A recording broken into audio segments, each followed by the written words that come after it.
Muy buenos días, amados hermanos de Casa Josué. Hoy es el día para celebrar el nombre del Señor. Nos reunimos todos como una familia, como dice en nuestro logo, contigo Jesús, yo y mi casa serviremos al Señor. El Salmo 108 es un salmo que nos habla de la permanencia en el Señor. Y yo quiero empezar este día haciendo una oración, diciéndole al Señor, firme está, oh Dios, mi corazón, firme. Quiero cantarte salmos, gloria mía. Despierta arpa y lira. Haré despertar el nuevo día. Te alabaré, Señor, te alabaré. Entre los pueblos te cantaré salmos, entre las naciones, pues tu amor es tan grande que rebasa los cielos. Tu verdad llega hasta el firmamento. Tú, oh Dios, estás sobre los cielos y tu gloria cubre toda la tierra. Mis hermanos, qué buen momento para reunirnos en familia, para que todos juntos hagamos un altar de adoración al Señor, con firmeza, firmes delante de Él en nuestra fe, reconociendo su nombre y exaltando su grandeza. Y en Isaías 26:3 se reafirma lo que decía el Salmo 108. Al de carácter firme lo guardarás en perfecta paz, porque en ti confía. Nuestra firmeza no depende de nosotros, depende de quién es Él, lo que Él ha hecho, lo que Él nos ha manifestado, sus grandes obras. Yo te invito, mi hermano, ponte de pie delante del Señor, ponte de rodillas, levanta tus manos, cierra tus ojos delante de Él, que este tiempo de alabanza, no estamos en el lugar donde nos congregamos todos los domingos, pero estamos reunidos en el nombre del Señor. Hoy más que nunca somos adoradores en espíritu y verdad. Confíen en el Señor para siempre, porque el Señor es una roca eterna. Bendigamos el nombre del Señor, mis hermanos. Amén.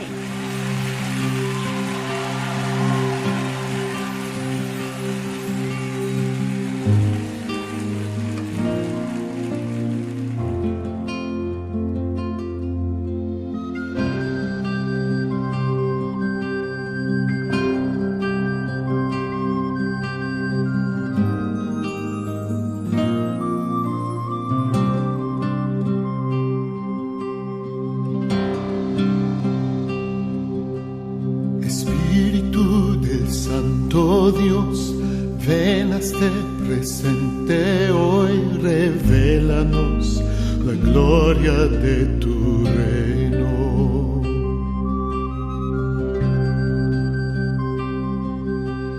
Espíritu del Santo Dios, ven a este presente hoy, revélanos la gloria de tu reino.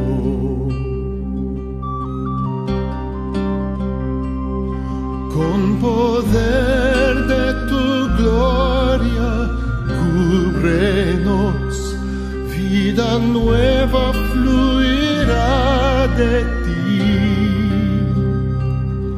La verdad de tu reino, muéstranos con el poder de tu gloria. Con el poder de tu gloria, cúbrenos.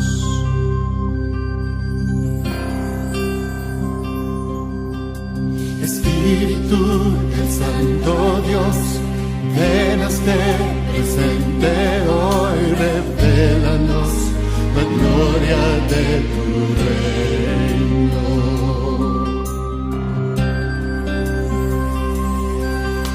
Espíritu del Santo Dios, ven a este presente hoy, revélanos la gloria de tu reino. Con poder de tu gloria, cúbrenos, vida nueva fluirá de ti. La verdad de tu reino, muéstranos con el poder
el poder de tu gloria, con el poder de tu gloria, cúbrenos.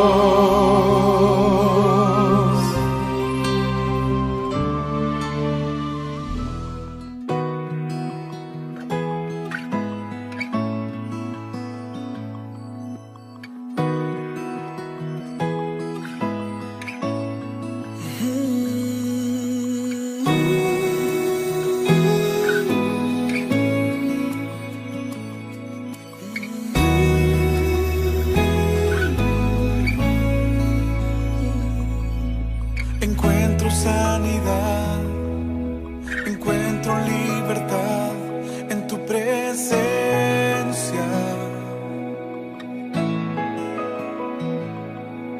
Encuentro hoy perdón, encuentro salvación en tu presencia.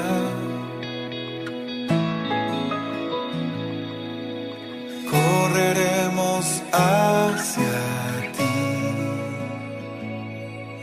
el cielo hoy está aquí. Amamos tu presencia, oh Dios. Amamos tu presencia, oh Dios. Amamos tu presencia, oh Dios. Amamos tu presencia, oh Dios. Encuentro sanidad, encuentro libertad en tu presencia.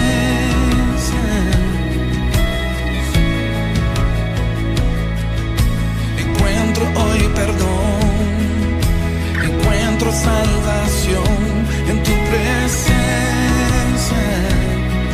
Yeah.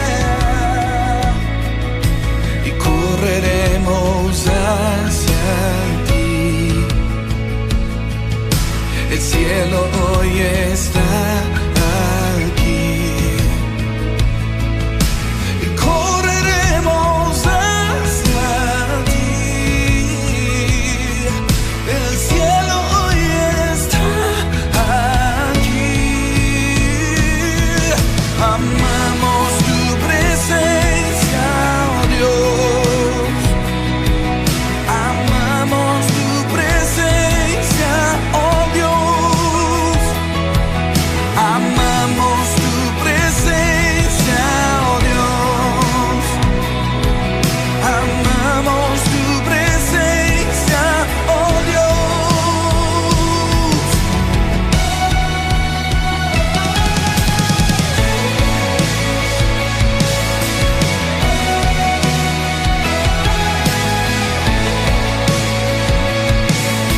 Y correremos hacia ti. El cielo hoy está aquí. Amamos tu presencia, oh Dios. Amamos tu presencia, oh Dios. Amamos tu presencia, oh Dios. Amamos tu presencia. Amamos tu presencia, oh Dios. Amamos tu presencia, oh Dios. Te amamos, amamos tu presencia, oh Dios. Te amamos, amamos tu presencia, oh Dios. No hay nadie como tú. Amamos tu presencia, oh Dios. Solo tu presencia es nuestro mayor placer, nuestro primer amor. Amamos tu rostro más que tus manos. Amamos tu persona más de lo que nos puedes dar. Amamos tu presencia, Señor. Yeah, no hay nada mejor, no hay nada mejor. de toda esta generación te mira a ti, se enfoca en ti. Dejamos toda distracción, todo entretenimiento y volvemos a mirarte a ti. Volvemos a mirarte a ti, volvemos a la fuente. Tú eres la fuente. Amamos tu presencia, amamos tu presencia, oh Dios, presencia. Amamos tu presencia, amamos tu presencia, oh Dios. Amamos tu presencia, Señor. Buenos días, amados hermanos. Hoy es domingo 19 de abril. Todavía estamos en cuarentena. El día de ayer el presidente o el vocero presidencial habló de que tenemos, creo que 200 casos o 214 casos. El Señor es bueno y todo el tiempo su misericordia nos alcanza. Yo sé que podemos ver estas cosas, pero mejor veamos a los pies de la cruz de Cristo. Y sobre todo, mis hermanos, prestemos atención a lo que la palabra de Dios nos dice. Un fuerte y bendecido abrazo a todos ustedes. Yo sé que antes de esta prédica hubo un momento de alabanza, un momento de preparación de nuestros corazones. Que el Señor nos dé la gracia y destape nuestros oídos para que podamos oír la palabra de Dios y saber qué es lo que Él quiere para este tiempo.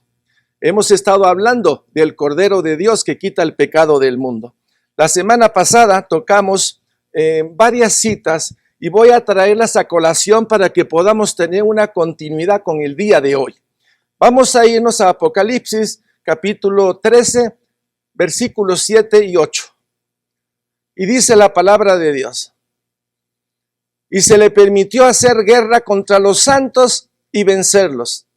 También se le dio autoridad sobre toda tribu, pueblo, lengua y nación. Y la adoraron todos los moradores de la tierra cuyos nombres no estaban escritos. O sea, todos los que no estaban inscritos en el libro de la Biblia, todos ellos adoraron a la bestia. Los que somos de Cristo, no doblaremos nuestras rodillas. Nuestras rodillas ya tienen dueño y le pertenecen a Jesucristo. Repito el 8.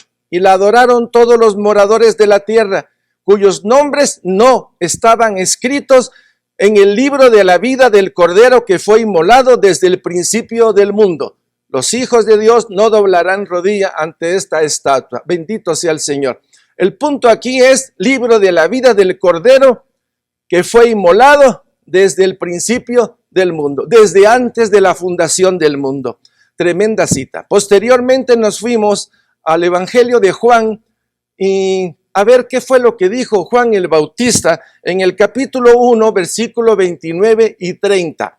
Y la palabra de Dios dice así: el siguiente día vio Juan a Jesús que venía a él y dijo: he aquí el Cordero de Dios que quita el pecado del mundo.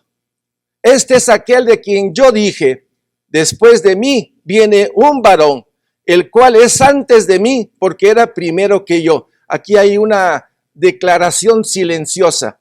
Aunque primero nació Juan el Bautista, él está diciendo que Jesucristo es antes que él, refiriéndose en la historia. En Juan 1, capítulo 35-37, otra vez Juan el Bautista hace otra aseveración y la palabra de Dios dice: el siguiente día, otra vez estaba Juan y dos de sus discípulos, y mirando a Jesús que andaba por ahí, dijo: he aquí el Cordero de Dios. Le oyeron hablar los dos discípulos de Juan el Bautista y los dos comenzaron a seguir a Jesús, como que entendieron lo que Juan el Bautista estaba diciendo. Posteriormente nos fuimos a una cita que fue Juan capítulo 10, donde estábamos hablando del buen pastor. No voy a mencionar todas las citas, voy a mencionar algunas porque la semana pasada la leímos completo. Y en esta cita de Juan 10, lo que queríamos ver era esa anticipación de la forma como Dios estaba desarrollando toda la historia, pero en Juan 10 hace otras declaraciones hermosas, el mismo Jesús. Y dice así: yo soy el buen pastor.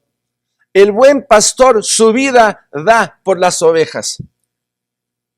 El versículo 14 dice: yo soy el buen pastor y conozco mis ovejas y las mías me conocen. Así como el Padre me conoce y yo conozco al Padre y pongo mi vida por las ovejas. Versículo 16. También tengo otras ovejas que no son de este redil. Aquellas también debo traer y oirán mi voz. Y habrá un rebaño y un solo pastor. Por eso me ama el Padre. Oiga, porque yo pongo mi vida para volverla a tomar. A Jesucristo nadie lo obligó. Fue una decisión voluntaria. Desde el principio, desde antes de la fundación del mundo, dar su vida por la obra, por la creación que Él iba a traer a la existencia, como el pacto que se había hecho anteriormente entre el Padre, el Hijo y el Espíritu Santo, para traer toda la creación por medio de Jesucristo, Jesucristo sostenerla, y a pesar de que la creación cayera, ahí estaba dispuesto Jesucristo a dar su vida para rescatar, para redimir, para comprar, para que nadie se pierda y todos tengan la opción de poder regresar al seno del Padre. Posteriormente, nos fuimos al Génesis. Y al hablar del Génesis, pues estábamos diciendo que se hizo al hombre del barro, el Señor sopló y ahí estaba Adán y Eva. Adán y Eva no cumplieron bien su propósito en el Edén. Escucharon el susurro de Satanás, Eva cayó, Eva hizo caer al hombre y ya los dos ya no podían estar ahí. Obviamente el Señor fue muy claro al haberle hablado a ellos del compromiso que ellos tenían, de la responsabilidad que tenían en el Edén. Antes de ser sacados del Edén, vemos un sacrificio precioso en donde Dios sacrifica 1 o 2 animales para tomar la piel y darla como vestiduras a Adán y a Eva. No quería Dios que al sacar a Adán y Eva lo hicieran en esa condición de desnudo, así es que les dio estas vestiduras. Posteriormente ya oímos la historia de Caín y Abel. Abel fue grato a Dios. Abel hizo un sacrificio animal. El Señor lo vio con buenos ojos. Posteriormente también ya contamos cómo fue el primer fratricidio. Caín mata a Abel. Luego Adán y Eva tienen otro hijo que se llama Set. Y de ahí viene toda la historia que está relacionada al Cordero de Dios. Un caso muy importante que tocamos fue el caso de Abraham. Dios invita a Abraham a salir de Ur y comienza una relación de Abraham con Dios de tal manera que incluso Dios lo llama su amigo.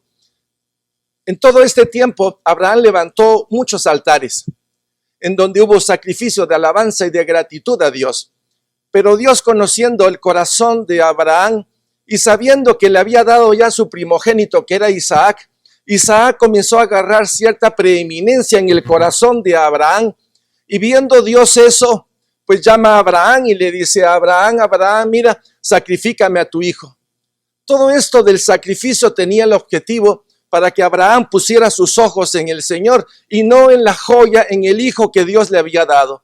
Ese era el objetivo. Así es que Abraham durante esos 3 días, hasta llegar hasta el monte, me imagino que se ha de haber cuestionado mucho su relación con Dios, pero al fin y al cabo prevaleció primeramente la relación, la confianza que tenía él en el Señor.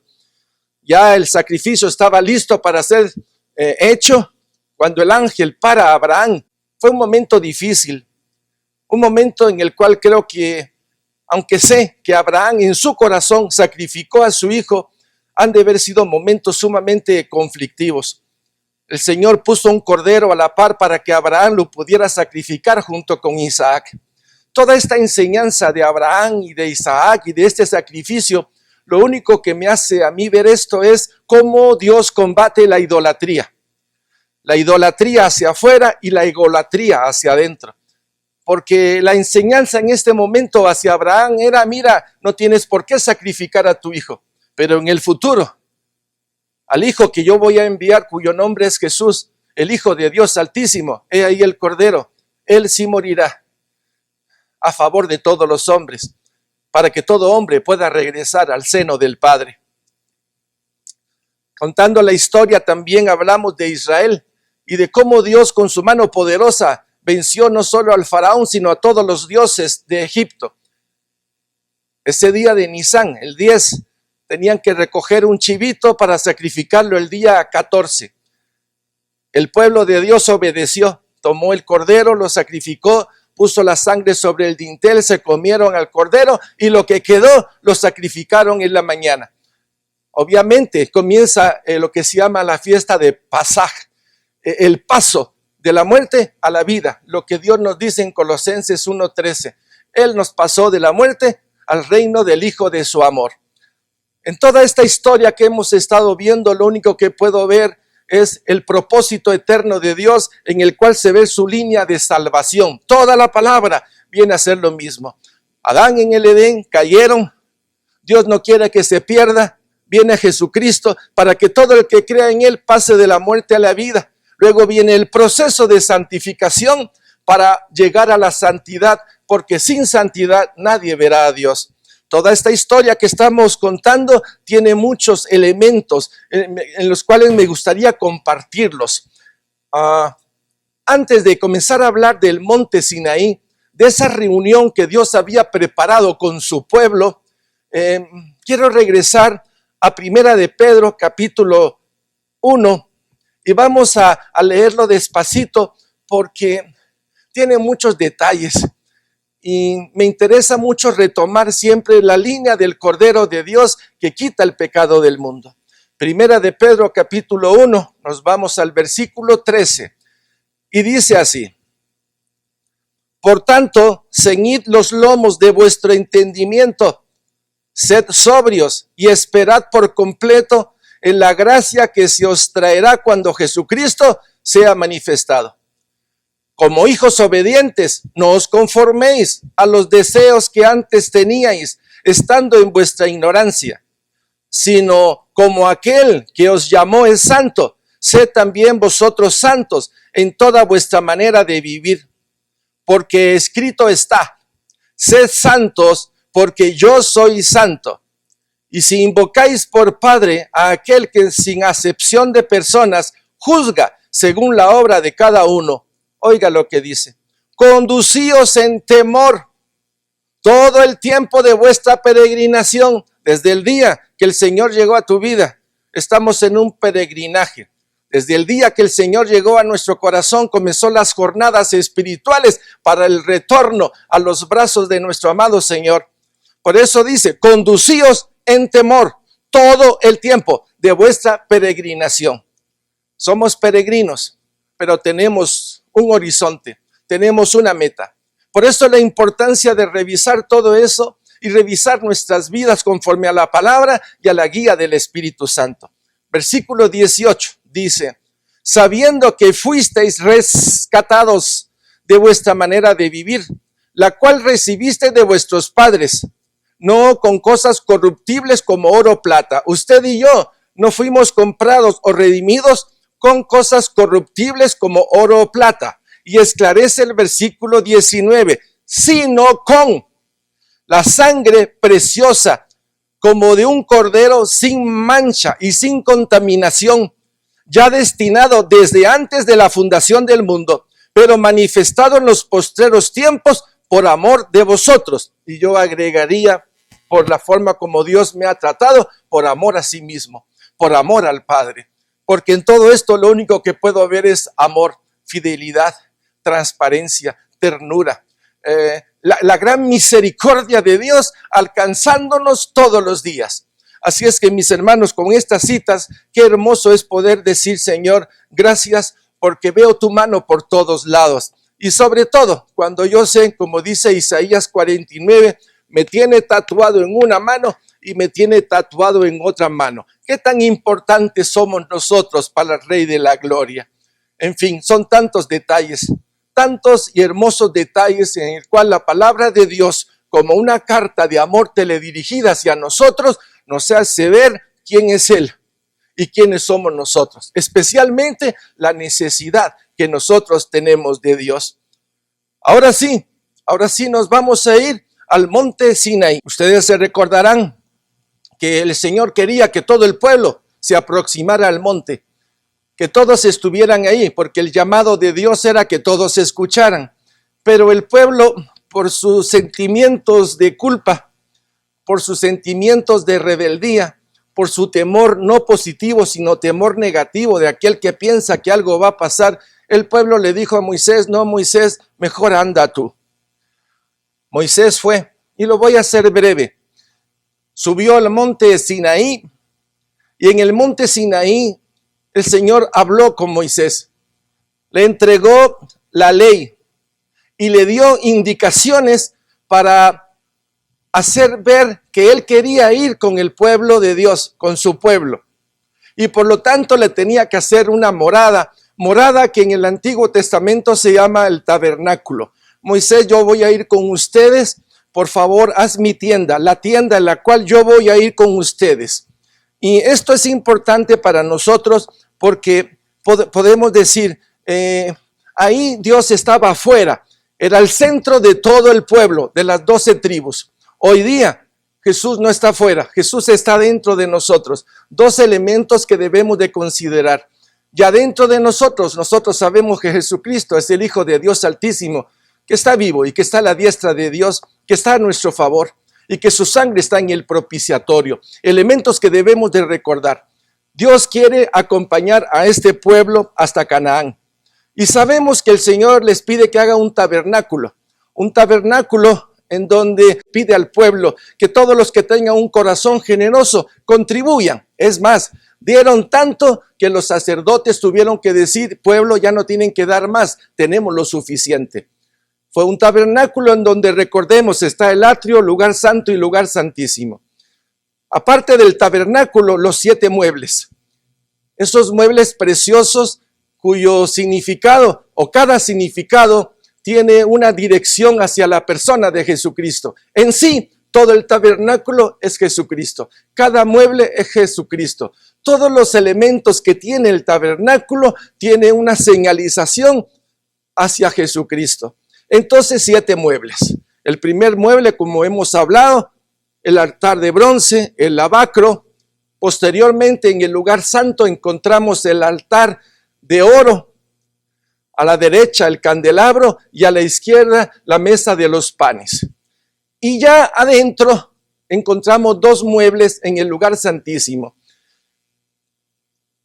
El propiciatorio con los 2 querubines que está encima y el arca. Ya sabemos que en el arca está la ley, está la vara de Aarón y está el maná.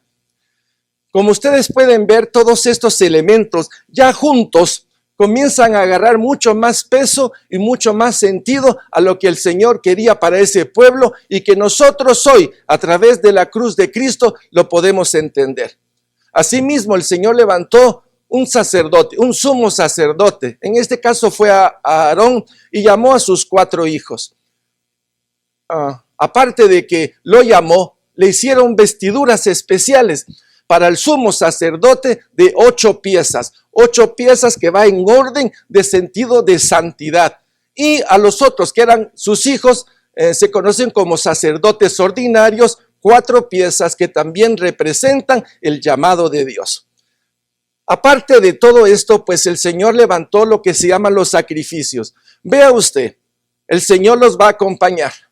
El Señor hace muebles, cada mueble tiene un significado. Pone sacerdocio con ropas especiales y luego pone sacrificios. Cuando agarro todos estos elementos y veo el altar de bronce y veo el lavacro y veo todos los demás muebles del tabernáculo, veo un ordenamiento de cómo el hombre pecador se puede aproximar por el sacrificio de un animal inocente a la presencia de Dios. Todas estas prefiguras que estoy hablando se centran en la figura de Jesucristo. Estos sacrificios de los cuales se estaba hablando y que están registrados en el libro de Levítico, Es impresionante cada uno de ellos porque en cada sacrificio hay algo que Dios quiere quitar y hay algo que Dios quiere agregar. Aparte de los sacrificios que podemos decir que eran en fiestas especiales, recordemos que todos los días, en la mañana y en la tarde, había sacrificios hacia el Señor.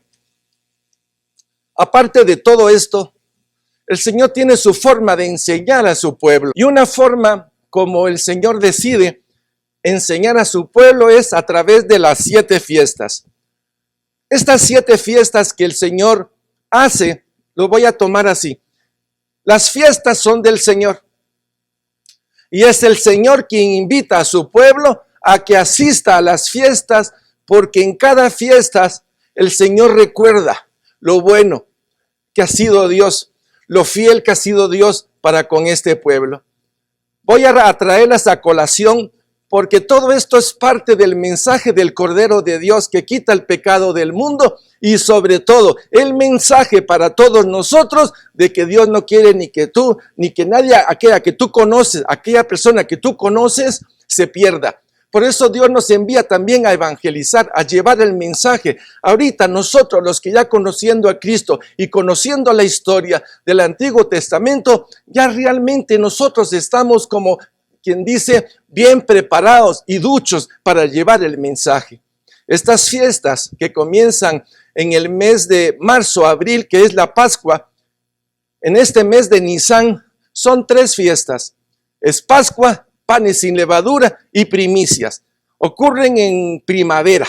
Es el inicio de la jornada espiritual, según Éxodo capítulo 12. Porque a partir de este mes, el Señor cambió el año para el pueblo de Dios. En el mes de Sivan, que es entre mayo y junio, es época de verano, viene la fiesta de Pentecostés. La fiesta de Pentecostés es el momento en el cual Dios le entrega a Moisés la ley. Para nosotros los cristianos es la fiesta del bautismo en el Espíritu Santo. Cuando el Señor viene a nuestras vidas y comenzamos a entender la palabra de Dios y a entender por revelación, por lectura, de tantas maneras como Dios puede hacer para que nuestra mente cambie y sobre todo nuestro corazón. Posteriormente, en el mes de Tishri, que es septiembre, octubre, y que representa otoño para nosotros también, pues hay 3 fiestas. Estas 3 fiestas, la primera es la fiesta de trompetas o de arrepentimiento. Durante 10 días sonaba el shofar, las trompetas, para que todo el pueblo en el amanecer, al escuchar la trompeta, todo el pueblo entrara en arrepentimiento, confesara sus pecados, para que el día 10 del mes de Tishri iba a ocurrir lo que se llama el Yom Kippur o la fiesta de expiación, en la cual pues se ponían esos 2 chivos, se sacrificaba, uno iba al desierto y el otro, la sangre era llevada al lugar santísimo, y de esa manera el Señor cubría por un año el pecado de todo el pueblo. Y la última fiesta, la fiesta de Sukkot, también conocido como la fiesta de los tabernáculos, en donde todo el pueblo se iba a Jerusalén y hacían sus tiendas de campaña como podían, con 4 tipos de ramas, y entonces pues ya acostaditos podían ver el cielo y darse cuenta de que eran peregrinos, de que dependían de Dios. A veces necesitamos mirar arriba. En este caso yo diría, cierre sus ojos, cierre sus sentidos y mira hacia adentro y va a encontrar a aquel que es el Señor de su vida. Allí usted puede orar, allí usted puede platicar, allí usted puede rendir su vida y confesar lo que antes en su vida nunca había hecho, porque ahí a los pies de la cruz de Cristo usted encuentra el perdón de los pecados, nueva gracia y nueva misericordia. A través de estas fiestas que se llama el ciclo agrícola del pueblo de Dios, nosotros aprendemos también, porque estas fiestas tienen muchísimo mensaje para nosotros. Por ejemplo, para nosotros los cristianos ya se cumplió Pascua, ya se cumplió panes sin levadura, ya se cumplió primicia, ya recibimos el Espíritu Santo. Ahora hay 3 fiestas que están pendientes para nosotros, y las 3 fiestas, la primera es el Yom Teruah o fiesta de trompetas. Es la época del arrepentimiento, mi hermano. Una época en la cual sabemos que el tiempo se está cerrando, que estamos en inicio de dolores de parto. y que obviamente esto nos tiene que llevar a entender y a poner por razón y por entendimiento de que nosotros no somos eternos aquí en la tierra. Desde el pecado, pues ya sabemos que la mortandad está sobre nosotros, pero Cristo nos quiere llevar a la inmortalidad. Entonces faltan 3 fiestas, la Yom Teruah, Yom Kippur y Tabernáculo, que en cierta manera para los cristianos representa el arrebatamiento, la segunda venida de Jesucristo y por último el milenio. Como usted puede ver cómo todo el Antiguo Testamento está tejido con el Nuevo Testamento en una forma maravillosa a través de la persona de Jesucristo. Levítico 16 es la fiesta de Yom Kippur, en donde hay 2 chivos. El sumo sacerdote viene y pone sobre uno de los chivos sus manos, pone su cuerpo y deja caer sobre él los pecados de todo el pueblo de Israel. Y posteriormente está el otro chivo que es sacrificado y cuya sangre es tomada por el sumo sacerdote junto con el incensario y fuego del altar de bronce y se va directamente hasta el lugar santísimo. Allí en el lugar santísimo el sumo sacerdote pone el incienso, inmediatamente agarra la sangre con un dedo y la esparce sobre el propiciatorio. Se da vuelta y la esparce también sobre la capa interna, que es de lino fino. Posteriormente, el sumo sacerdote sale y sobre el altar de oro pone la sangre en los 4 cuernos. Uno diría, ¿qué similitud tiene o qué enseñanza tiene esto? Ya dijimos que uno lleva el pecado y se va al desierto, uno de los chivos, el otro es sacrificado y lleva la sangre al lugar santísimo. Esta prefigura la podemos ver perfectamente en Cristo Jesús. Cuando Cristo Jesús está en el huerto Getsemaní, conforme al libro del Evangelio de Lucas, vemos que el Señor está orando. Hay 2 discípulos que se quedaron atrás y Él está orando.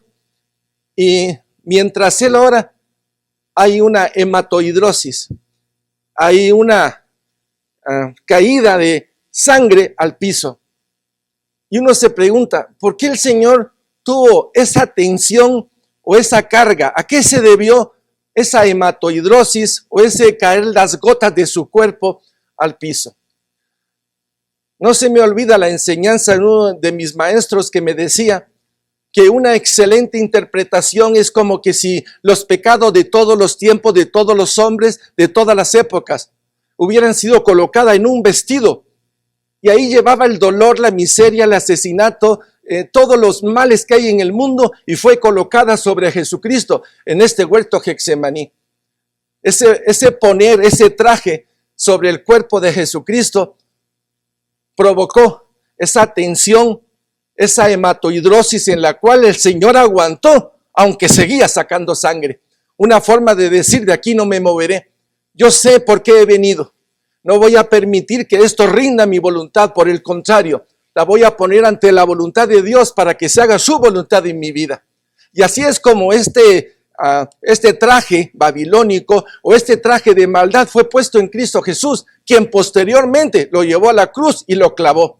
Pero al mismo tiempo Jesucristo, conforme al Evangelio de Juan, cuando Jesucristo fue levantado por Dios de la muerte, recogió su sangre y la llevó allá arriba, igualito a Levítico 16. Un chivo que lleva el pecado y el otro que lleva la sangre. En este caso Jesucristo cargó el pecado de todos nosotros y al mismo tiempo recogió la sangre y la llevó al propiciatorio celestial, lugar seguro y eterno a favor de todos nosotros.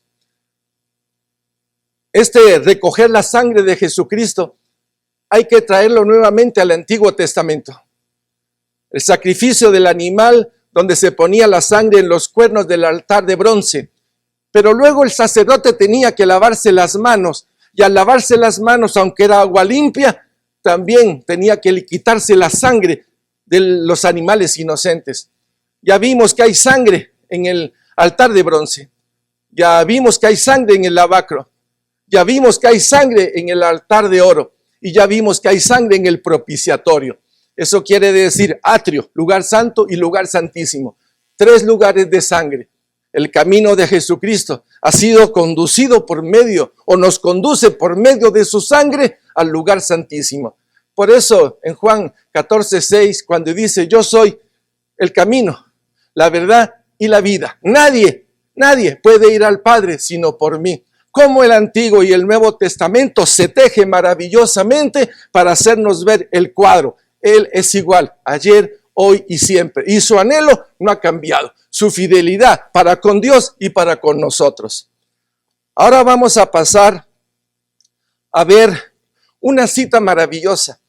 Una cita en el Antiguo Testamento que pasa desapercibida, pero que tiene mucho sentido. Miqueas capítulo 5, versículo 2. Posiblemente la próxima semana vamos a ver Isaías 53 del 1 en adelante, porque es hermosísimo lo que Isaías habla. Pero hoy, por motivo del Cordero de Dios, me voy a teledirigir a esta porción que nos va a ayudar a entender un poquito más el propósito de esta prédica.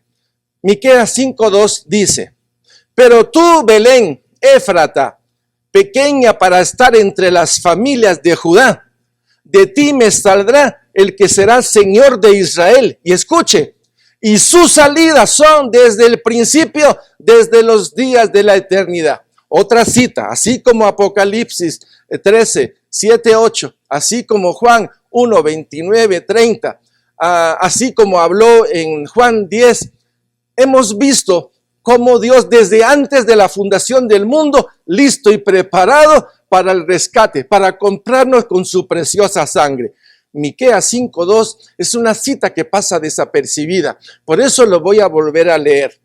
Pero tú, Belén, Éfrata, pequeña para estar entre las familias de Judá, de ti saldrá el que será Señor en Israel, y sus salidas son desde el principio, desde los días de la eternidad. Con esto, mis queridos hermanos, podemos ver cómo el Cordero de Dios ha ido mostrándose en diferentes maneras. El Cordero de una vez era sacrificado. El Cordero de una vez, su sangre era tomada para ser llevada al lugar santísimo. Pero en el caso del Señor Jesucristo encontramos 2 detalles preciosos. Por eso es que me voy a ir ahorita al libro de Lucas, capítulo 2, del 4 al 7, y la palabra de Dios dice así. Y José subió de Galilea, de la ciudad de Nazaret a Judea, a la ciudad de David, que se llama Belén, por cuanto era de la casa y familia de David, para ser empadronado con María su mujer, desposada con él, la cual estaba encinta. Aún todavía no vivían ellos como matrimonio, estaban en esa época de desposado, estaban comprometidos, pero todavía no había llegado el momento de su unidad matrimonial, faltaba un periodo todavía. El 6, y aconteció que estando ellos se cumplieron los días de su alumbramiento, y dio a luz a su hijo primogénito, y lo envolvió en pañales, y lo acostó en un pesebre, porque no había lugar para ellos en el mesón. Quiere decir, María dio a luz. ¿Por qué traigo a colación este punto? Primero, María tuvo dolores de parto. Segundo, definitivamente, aunque la obra de la encarnación de Jesucristo fue por un milagro, por el toque de Dios, por el poder del Espíritu Santo, el nacimiento implica rompimiento del himen. Y posteriormente vemos que el niño pues tiene su cordón umbilical que va a la placenta. En el momento en que se corta el cordón umbilical, permítame decirle que esa sangre que se derrama es del Cordero de Dios que quita el pecado del mundo. El punto es que Jesús en el momento de nacer está marcando con su sangre bendita sobre la tierra y sobre las sábanas o los tejidos que habían a su alrededor, ya estaba derramando su sangre. Jesucristo no derramó su sangre plenamente en la cruz, sino que la fue marcando en diferentes momentos. Y este es un momento especial. Desde el momento en que Él nació, abriendo sus ojitos, caía la primera, segunda o tercera gota del Cordero de Dios que quita el pecado del mundo. Posteriormente, hay que irnos a Lucas capítulo 2, versículo 21, y la palabra de Dios dice así.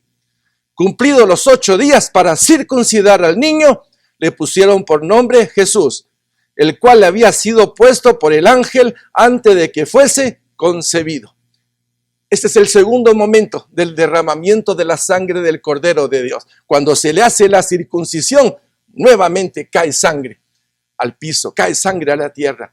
Estas son las marcas del Cordero de Dios. Desde antes de la fundación del mundo, anunciado en el Antiguo Testamento, en Miqueas maravillosamente, y aquí en el libro de Lucas, hablando de que el que era, el que iba a venir y el que va a ser, estaba marcándolo con su sangre preciosa. Estos detalles, mis amados hermanos, son maravillosos, porque me hace ver la forma grandiosa en la cual Dios se muestra, en la cual Dios quiere hacer ver que lo que Él dio, Él lo quiere rescatar por medio de su sangre bendita. Mi hermano, qué privilegio el que podamos ver tantos detalles de la palabra de Dios. Le doy gracias a Dios por el día de hoy, porque usted haya podido escuchar esta palabra, porque la revelación y el entendimiento que Dios puede poner en tu corazón, en tu matrimonio, en tu familia, es para honrar y glorificar el nombre de Dios. Bendito sea su nombre. Bendito sea su nombre desde antes, hoy y por siempre, porque es justo que alabemos al Rey de la justicia, al Rey de la fidelidad y de la bondad. Mi hermano, oremos un momentito. Démosle gracia y démosle ese tiempo de intimidad que creo que es bueno para ti, bueno para todos nosotros. Padre, en el nombre de Jesús, gracias por este día. Gracias por el don de la vida en Cristo Jesús. Gracias por abrir nuestros ojos, por destapar nuestro corazón. Gracias por hacer caer las vendas que nos impedían ver tu revelación, tu palabra, tu amor y tu fidelidad. Hoy queremos pedirte perdón en el nombre de Jesús por la pereza, por la negligencia, por la apatía, por la indiferencia que se maneja en nuestro corazón. Pedirte perdón por todos nuestros pecados y pedirte, Señor, por amor a tu santo nombre, límpianos, abre nuestros ojos, despiértanos a la grandeza de tu nombre y que tu buena, santa y perfecta voluntad, así como se hace en el cielo, se haga en nuestro corazón.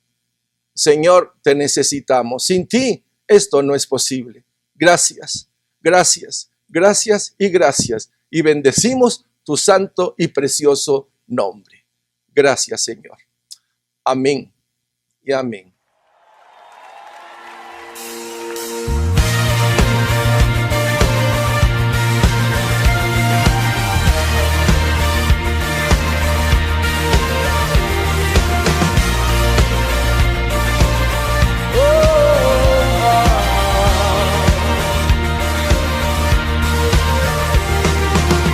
Quien rompe el poder del pecado, su amor es fuerte y poderoso, el Rey de gloria, el Rey de majestad. Conmueve el mundo con su estruendo y nos asombra con maravillas. El Rey de gloria, el Rey de majestad. Oh, gracias sublime es, perfecto es tu amor, tu misericordia, cargaste tu virtud, tu vida dice allí. Y ahora libre soy. Oh, Jesús, te adoro por lo que hiciste en mí.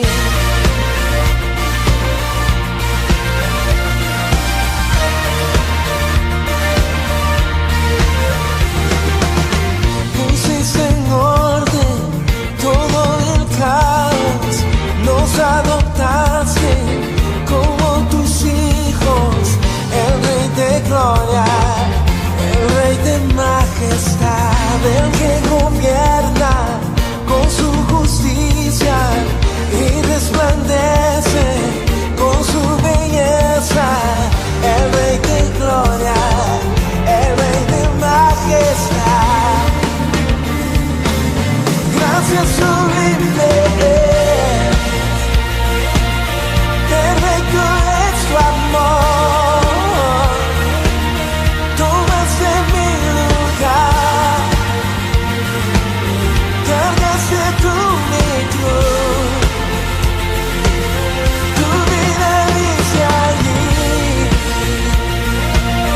y ahora libre soy. Jesús, te adoro por lo que hiciste en mí. Dios el Cordero de Dios, digno es el Rey que la muerte venció.